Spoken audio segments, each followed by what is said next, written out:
hard time and doesn't think and retain well. After college, when he was working, got a great job, doing well at his career, it came time for performance evaluations, or when promotion interviews came, or if he was starting into a new creative process, he oftentimes would find himself so tense that it sometimes actually made him physically ill. Stomach aches, headaches, back pain. It just tied him in knots. Couldn't figure out exactly what it was, but it just knew anytime he felt like he was being judged by somebody during an evaluation, an interview, whatever, it just tied him up in knots. Another example would be Sarah. Very bright, but just told she didn't perform well under pressure. She was fine so long as she had lots of time, everything was calm, do well, but pressure was just something she didn't deal well with. She heard it over and over. When she would try out for a sport, if there was pressure, she would hear her parents say, oh, she would just fold.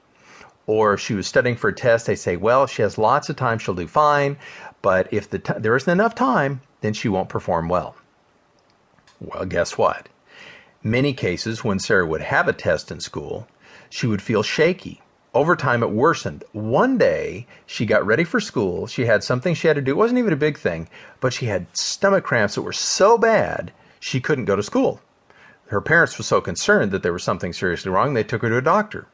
The doctor said, well, let's send you to a specialist. So they sent her to a gastroenterologist, who then looked at her and said, there's nothing physically wrong with you. They did tests, nothing showed up. But this went on day after day. Her cramps would come and go. Occasionally they were just once in a while, like every other day.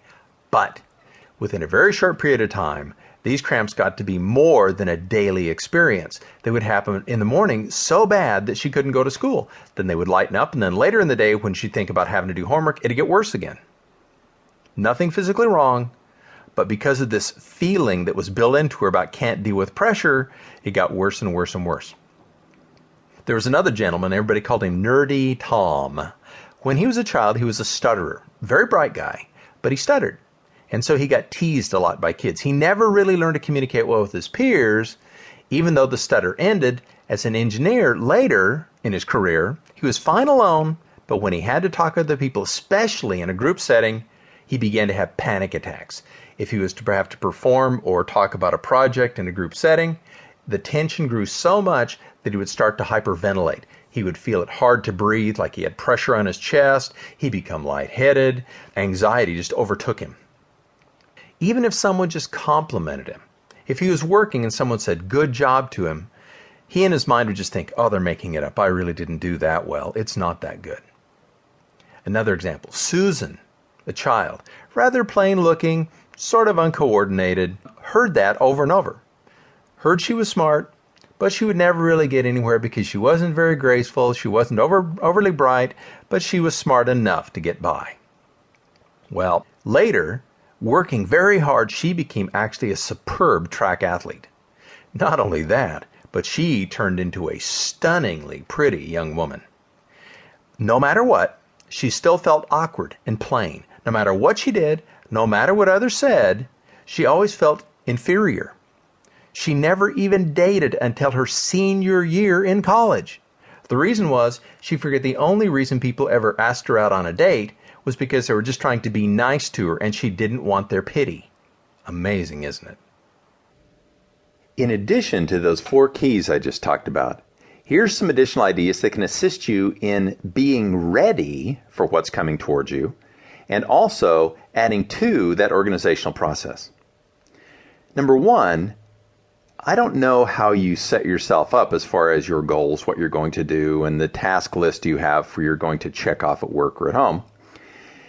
But what we do know is that when you prepare your to-do list the night before, you rest better because you're prepared. And secondly, when you arrive at the scene where you're going to be doing whatever the task is, work, home, chores, doesn't matter.